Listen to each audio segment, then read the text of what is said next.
I ain't gonna get too deep into it, but basically, we're trying something new, and I'm trying to grow my hair out to do that. And this is probably like the longest I've taken from not getting a cut since pandemic. Since pandemic.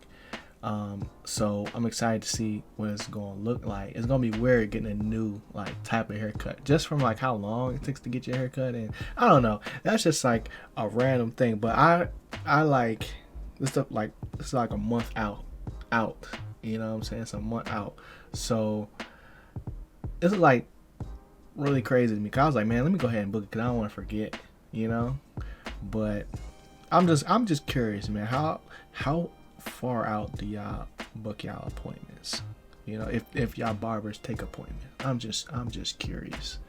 But yeah, man, let's get right into it, man. Welcome back to the Why I'm Geeked show, man. This is episode 28. Episode 28, man, and we almost to 30. We almost to 30, and that's super dope. A lot of news this week, and hopefully you guys enjoy just like the podcast in general. We're making a little bit of changes, trying to update things, keep on growing and progressing, elevating this joint. You know what I'm saying? But yeah, this episode is called Billionaire Dreams, and we're going to actually get into why I named it that right now. So let's get right into the news.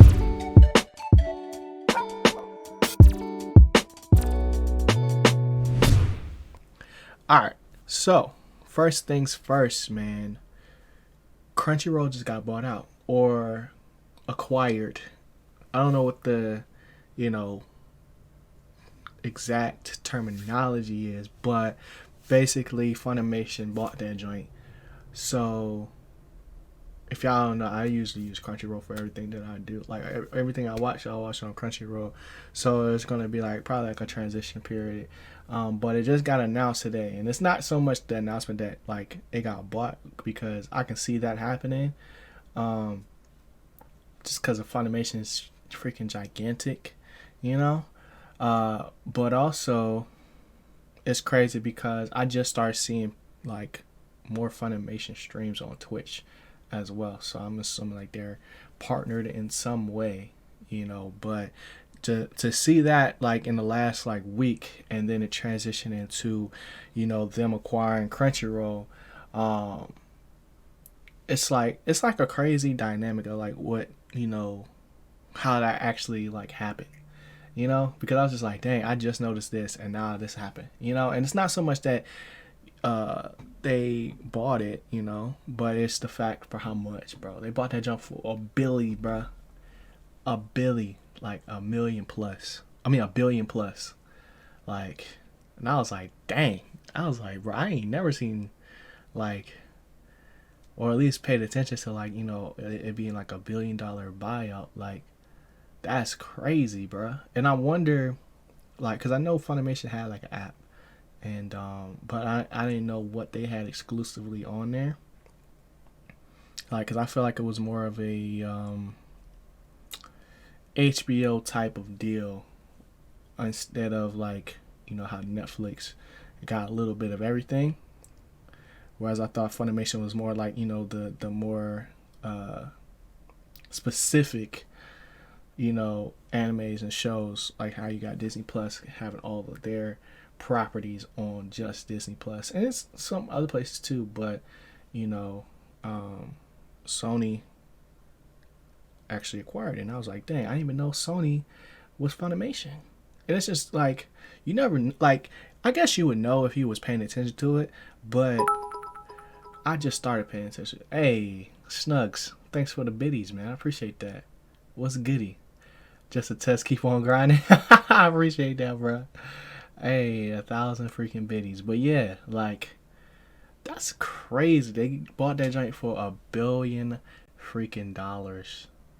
Like, I ain't even know. Cause I know, I was like, yo, for them to purchase Crunchyroll, like, Crunchyroll been popping. You know what I'm saying? It's been popping. Usually it's like when you see an acquisition like this, it's in the earlier stages. Like, they're just starting to pop up. Crunchyroll been popping. So, they put their money where their mouth is, and it's crazy.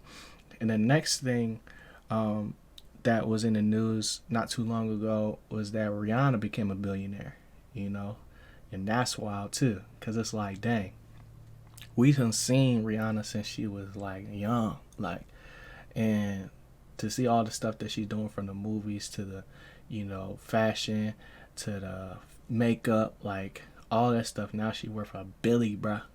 A freaking billy. I can't even fathom what that even like is, bro. Like, you know, like it's just like a big old number. It's crazy. Um, and then I was just like, bro, that's 2 billies in 1 week.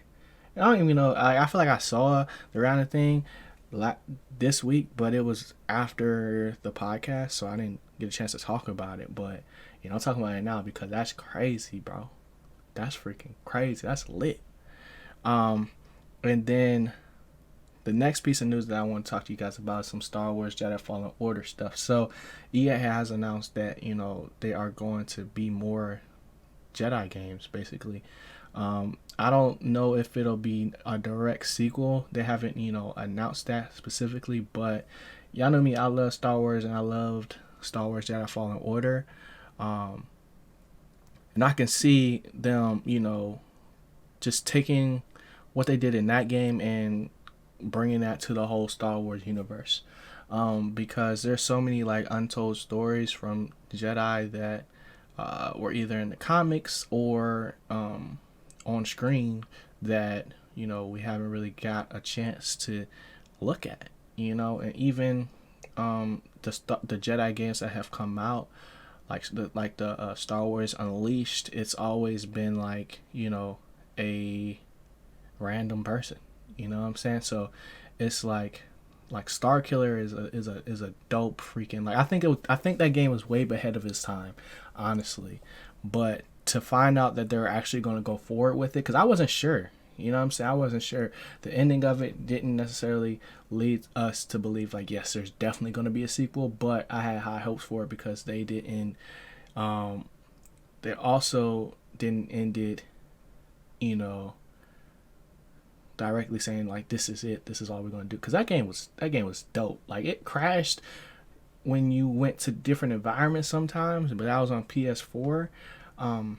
But you know, the game itself was an amazing experience, and I'm probably gonna end up playing it again on PS5 just to see what that's like, but that'll probably be later down the road. But I thought that was dope that they announced that. And then as far as like everything that we got going on, so if you've been noticing, you know, over the last few weeks, we have been kind of rebranding. We officially like rebranded the network. So like the Growth Network, that's just gonna be all the media and stuff and production stuff that I do. Not only just for my stuff, but hopefully for future like other people's stuff as well. It'll be housed there, and I've been really just trying to create a feel, bruh. Create a feel, and it's hard to kind of explain what I'm doing, but it's like I'm refocusing everything and all the content that I'm producing. What's good, Shamar? Appreciate you coming through once again on the stream. But yeah, like, we got new goals and new dreams, man. And I, for the first time, like, I said it like out loud, but it was in a tweet, you know, was that I want my own show one day, right? And that's dangerous, bruh. That's dangerous, letting people know what you want, you know, because we're just going through news right now, but, you know, it's dangerous, like, letting people know, like, what your dreams and aspirations is, because once you let them know, then they have free range to shoot it down and say, like, you know, you can't do this, you can't do that. But surprisingly, I got a lot of good feedback from that tweet. You know, I can't really express or explain like what it exactly looks like, but I just know I want like a fully like syndicated show one day. Where like, because if you really think about like what I'm doing right now, this podcast is a show.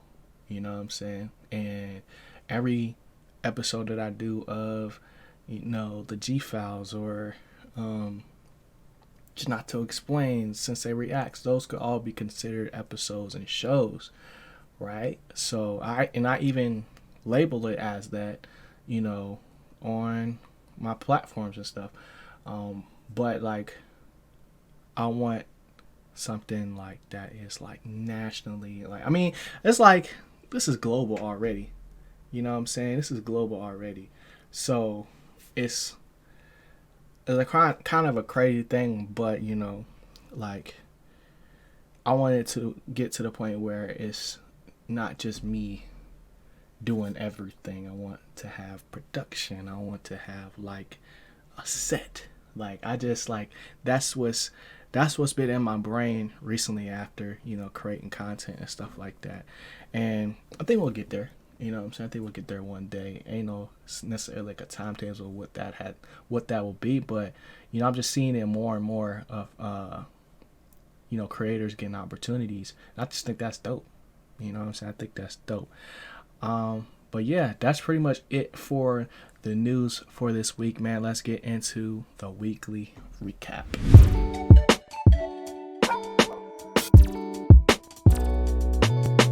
All right, so this week, man, first things first, we gotta talk Suicide Squad. The Suicide Squad, to be specific, bro.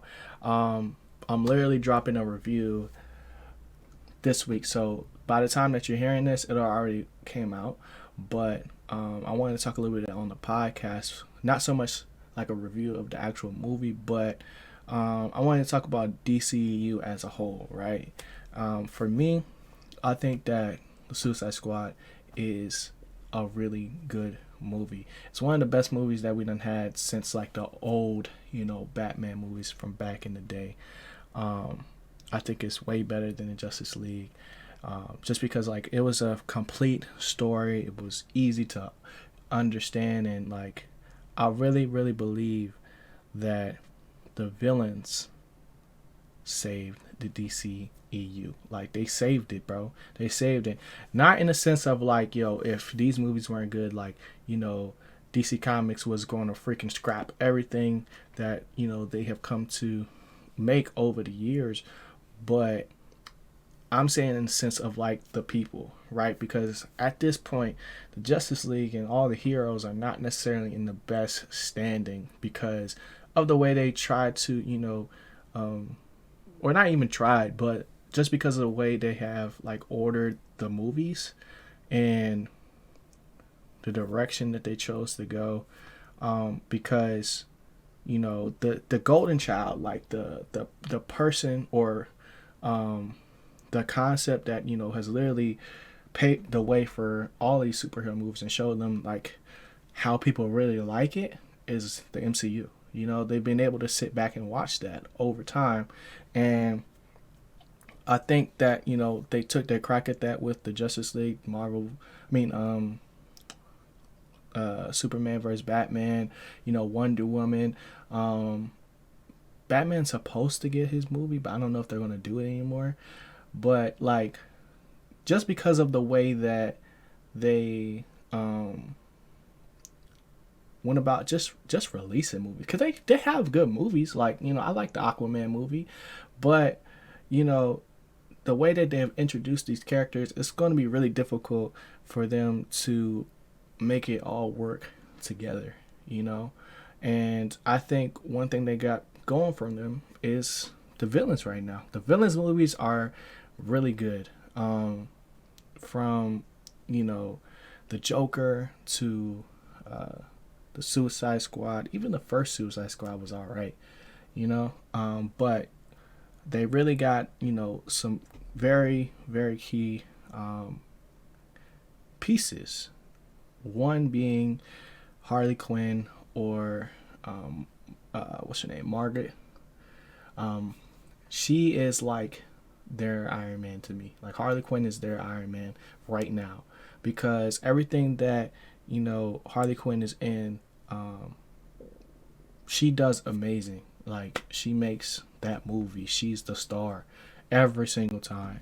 And I really feel like, you know, without that, it's looking real bad for them right now. Like, you know what I'm saying? Other than the villains, like, the Heroes is like it's down bad. Not from like, you know, just what they can do, but of like just the situation that they're in. You know what I'm saying? And yeah, like they've had great characters in the past, you know, like a Heath Ledger, you know, like they've had great Batman movies before, you know, but what they're doing now is it's just all out of order, and it's hard to really digest. Like with the MCU, you know, you can go back and literally watch everything in order. They planned it out. Even the movies that they didn't plan out still work within it. You know, they can stand alone and live alone in that sense. And another example of that is Star Wars. You know, you got the Solo movie. That's my favorite Star Wars movie, like of the recent years. I know it's not everybody's favorite, but at least for me, that's it. I'm not really a fan of the last trilogy like that, but I can appreciate, you know, being able to go from 1 to 9, like, and it being working like that. And for, you know, DC to have all these examples, it sucks. It sucks that we're in this situation, especially with the Heroes. But whenever we get a win with like the Suicide Squad, you know, and Harley Quinn, it's hopeful. It gives me hope. You know what I'm saying? And even the, you know, DCEU and MCU crossovers from the actors and even the directors and stuff like that. When you got like James Gunn, who did the Guardians of the Galaxy, you know, they brought him over to do the Suicide Squad, and he did a great job, bro. He did a great freaking movie. And we need to see more of that. You know what I'm saying? We need to see more of that. And then, you know, you got actors like Idris Elba. Like I'm gonna have like a whole graphic of people that were not only in Marvel in the MCU but also in the DCEU, and see how that matches up, because I think that's really cool, like how they can flip flop. And one thing I think is smart now is that, you know, they're not holding people to these like really long contracts, especially like the big characters, because it allows them more freedom to do stuff. And I'm sure like, you know, everybody's still adjusting and getting back into the flow of things with coming out of the pandemic and stuff. What's going on, team? I know you guys are enjoying the video right now, but I want to let you guys know that not only are we making videos like this every day, Monday through Friday here on YouTube, but we're streaming on Twitch. We're having these conversations. I want to see you guys in the chat so we can talk about all this stuff live, man. We got a dope community over there, and I would love you guys to join. So check out the Twitch stream, twitch.tv/Ginato Sensei. Link is in the description. Yeah, and I'll see y'all in the chat. Back to the video. I know it's like, even like, bro, this is one thing I gotta talk about too. Like HBO was kind of killing the theaters again. All right, Shamar, that's a bit. But yeah, like HBO is kind of killing the theaters again because of the box office tickets and reports and stuff like that. Like, I really think that, you know, when a lot of these movies was probably in production and stuff, and when they made these deals to put these movies on HBO at the same time, it was like insurance against like people being able to go and see it, because at the time movie theaters wasn't open, you know. So I think like over probably like the next year, it's still gonna, like, the box office you know, prices, or not prices, but like revenue, is gonna be down. It's going to be down because they're offering to show the movie literally like the same time as the actual movie in theaters. Now, if they had waited and maybe like, you know, the weekend or a week for it to come out on HBO, then that would be a little bit different. Or you can go the route of Disney, where they got the premium access, where you got to pay like an extra $30 to see it on Disney Plus, but it still releases the same thing. And that's the whole issue that they had with, like we talked about last week, with Black Widow. You know, these movies that are having these deals where they're releasing online, and then also in theaters, a lot of times are going to have lower box scores because of, people not wanting to go to the theater. They can watch it at home. Why would they go spend more money when they're already paying for a subscription service? You know what I'm saying? So I think that's a bigger discussion that we can have later on. But it's something that I've noticed over the past few movies. But there's no real issues with the actual movies themselves, but it just looks bad when they don't make as much as they was expecting to make. Because of the HBO deals. It's not just I don't think it's just HBO, but that's just one I'm constantly seeing because HBO is like that, bro. HBO got everything, and it was just really interesting to see. Next up, we got Tokyo Revengers. So Tokyo Revengers, we're getting to a critical point in the show because like I was saying last week, and I've talked about it in videos in the past. Since the show has started, they have been building up two characters, that being Mikey and the other being Kasaki, in two different ways. Mikey, we've seen constant and consistent examples of his greatness. Not only is just from the feats that he does, but his greatness as a person and stuff like that. As him being a quote unquote good guy, because they're all delinquents, right? And I know this is a hard switch in the anime, but roll with me. And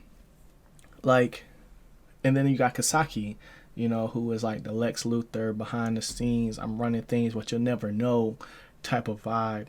And we just hear a whole lot of conversations about how dangerous this guy is, right? And we're hitting the point where it's okay, Mike is now going to have to make a choice. You know what I'm saying? In this next episode when the brawl happens. Now, I think that Tokyo Revengers is going to be a good show regardless because of just the all the episodes, honestly. They're all really good, but I think this one is going to make or break the series because this is a lot of episodes been life or death, but this next one is definitely life or death. You know what I'm saying? And I think that Takemichi's going to have to pull off some freaking magic, bro. Some magic, because I don't know how he gonna be able to stop Mikey, bro, at this point. And if Baji ends up dying, I don't know how they gonna stop it. If I'm being real, I think that Takemichi is gonna end up having to sacrifice himself in the end. I don't know if that's facts, but it seems to me that's going to be the only way. I don't know how that will happen, but that would be the only way that everybody else gets to live the life that he wants them to live and be happy and stuff like that. Even Hinata, I think he's going to have to sacrifice himself because he's just been watching everybody else get murked or get hurt at this point, and he's been trying to help, but he still can't fight. He rapped to us like he was good at fighting, but he's really not. And then next up, let's talk some Star Wars. So, Star Wars, freaking The Bad Batch, bro. The Bad Batch. We're in the finale stages. We got part 1 of the finale this week, and it was a visually stunning episode. I always love seeing Kamino just because it's such an interesting place. You got this huge planet, but it's surrounded by freaking water, and it's constantly raining, and it's just a crazy environment to be in. And we got to see parts of Kamino that we haven't seen before. We got to see where the Bad Batch was made at before they transitioned into being soldiers, even Omega, and we're in a freaking pickle, bro. They destroyed Kamino, and now we gotta see how they're gonna make it out. I don't know who about to come pick them up, but somebody gotta come pick them up. It's probably gonna be Rex, but I can't call it right now. I could just tell you, Star Wars finales are always good. I feel like the show has still been pretty mid up until this point because, if they're not going to go on crazy missions, like the missions that they have been on, they haven't really needed to like use their specific sets of skill to get out of every situation. It's been kind of consistent, of them just getting in trouble but then getting out of it, and the characters that they brought along like Sid and who else? That's pretty much it. Sid and Rex, they've had different cameos from, what's her name? From Rebels. I can't think of it right now. Zendula, Captain Zendula as a kid. That was cool, and then we saw Gregor in the last episode. Like, they have some good cameos. Not in the last episode before that. They've had some good cameos throughout, but I think they relied too much on that, and instead of diving deep of what makes the Bad Batch different and how that's going to translate to the clones and how the Empire gets set up. But I think we'll get more into that in the next episode. I think I was kind of like too ambitious for what the show could be, unless it goes multiple seasons. But those are just my expectations, Brian. And I can't say they haven't been met specifically, but they have at least been surpassed. You know what I'm saying? And it's just been steady. Like, it's just been steady. That's why I say it's mid right now. But the finale so far is lit. You know what I'm saying? It's pretty lit. Next up, we got the filler arc. It's the last thing that we do. Let's get into it.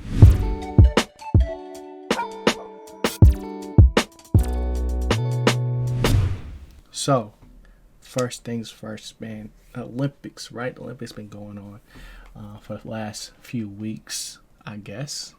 I don't know. I don't really know when it started and when I know it's like officially over now, I think. Like all the gold medal ceremonies is going on. But y'all know me, basketball is my favorite sport. So Team USA did end up winning on both sides, women and men. And that was dope, especially on the men's side, just because this was a team that wasn't the best of the best in the NBA. They had one of the best players, obviously, in Kevin Durant and Damian Lillard, and they had some heavy hitters. They got the newest champions of, Drew Holiday and Chris Middleton that joined later, and Devin Booker also joined, and, they did what they're supposed to do. Right, it looked real sketchy at first, but once they found their groove, you know what I'm saying? Like, they did what they had to do, and I'm happy that they won, because it makes KD look even better. Because everybody was hating on him at first. You know what I'm saying? I'm a KD fan. That's my man's. So to see that was dope. But the real story in the NBA is these free agencies, bro. The free agency this summer has been crazy. Like, my Wizards really came up. Like, I thought they didn't know what they was doing, but I think they have definitely had like a good turnaround for the summer. We got a lot of good veteran players, and we still got young players. Like, we still got those, not only just from the draft but from trades as well. And I think that I think that they did. I said we, like I made the trade. I think that they did a really good job for what they have. We still have a $80 million liability in the laser, but I think getting solid point guards, one being Dinwiddie and then the backup being Aaron Holiday, because we know Dinwiddie just came off an injury. I think we're looking really good. Like, I'm not saying we're going to go straight to the finals, but, if the chemistry is there, I think we can be like a four seed. That's saying a lot. But I think we can do that. It's just like getting that winning culture in there. And with a new coach, I know it's gonna be tough, bro. I know it's gonna be tough. But we got the players now. We got a good amount of players. It's going to be very competitive, like, from as a team standpoint, because they got multiple people for every position. You know what I'm saying? And then we still got like rookies. Like, it's crazy, bro. It's crazy. And then seeing what the Lakers been doing, they been picking up everybody. I don't see why they getting so much hate from like just an age standpoint. because we all know, you know, what they needed, and they got what they needed. Not everything went as expected. I had figured that, you know, Damian Lillard was going to find his way to the Lakers somehow, but I knew it was either going to be him or Russ. And Russ was the more likely candidate, just because, you know, the Wizards are in the East, and the Portland wouldn't want to make the Lakers better because they're in the same conference. That wouldn't really make that much sense. But, you know, it was a 5-team trade, and it was a crazy freaking trade. Now we got Summer League, you know, and Youngins is balling out. Youngins is definitely balling out. Jalen Green, Kate Cunningham, even freaking Jello Ball. Like Jello went crazy first game, and then second game, you know, he played good. But I'm assuming that he's going to make the team for the story standpoint of it. You know what I'm saying? Because you know MJ loved the Ball family. He loved them. So, you know, that was a dope thing to see. I think he definitely belongs on the team. I don't know what kind of role he's gonna have, but you know, I just think that's pretty dope. And then as far as like gaming, I finished up Spider-Man this week. We're gonna start God of War on PS5 sometime this week, probably tomorrow. So if you want to tune into that, definitely do that. We're gonna be here on stream, you know, 10:30. That's when we usually start the stream, at least around then. I know I was a little late today, but you know, twitch.tv/Ginato Sensei. That's where you can find me streaming Monday through Friday. And then we also, you know, got Kenna coming up. So after God of War, hopefully Kenna will be out by then, and then we can play that and get some new experiences. I'm just super excited because we've really been in a gaming drought, bruh. Like, honestly, like, yes, games have been coming out, but it's been the same game. Like, I'm tired of the battle royales, bro, honestly. I'm just looking for new experiences. That's why I'm more into the story games right now. And then I'm going to, you know, transition, still have like some type of shooter content. That's why I still been playing Destiny, just because I love Destiny. But yeah, man, we need some new stuff, and a lot of games are getting delayed till next year. So that's sad, you know, but all we can look toward is to the future, man. And yeah, that's pretty much it. So I hope you guys enjoyed this episode of the Why I'm Geeked show, man. I'm super excited for us to not only hit 30, but just to hit like 100. You know, I can't wait to see where this podcast goes. Appreciate everybody that came through to the podcast. We do this live on Twitch, so if you're not following the Twitch stream, like I said, go ahead and do that. Twitch.tv/Ginato Sensei. This will be live on YouTube as well on Wednesday, and hit that follow button subscribe, you know, whatever you're listening to, you know what I'm saying, join the community, follow us on Instagram and Why I'm Geeked, and yeah, that's it. So I'm gonna head up out of here, man. Hope you guys enjoyed. Y'all be easy, y'all know the vibes, always keep growing, keep going. That's me, your boy G. I'm gone. Peace.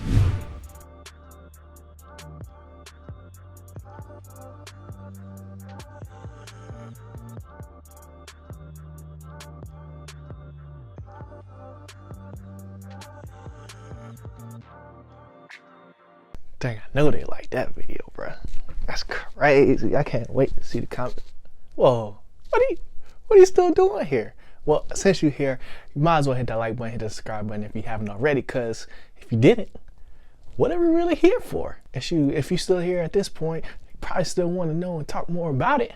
So come through on the Twitch stream, man. Twitch.tv/Ginato Sensei. I want to see you in the chat. Let me know you came from YouTube, and we could talk about today's video, discuss anime, movies, films. Y'all already know what it is, bro. Wait, that's still not it? Oh, I know what it is. You was wondering about this drip right here.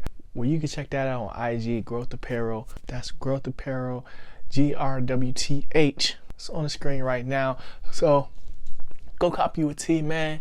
I'm gonna see y'all in chat. I'm gonna see y'all in these comments. I appreciate y'all once again. Y'all already know I rocks with you, bro. I'm out of here. You still here? Ah, y'all gang.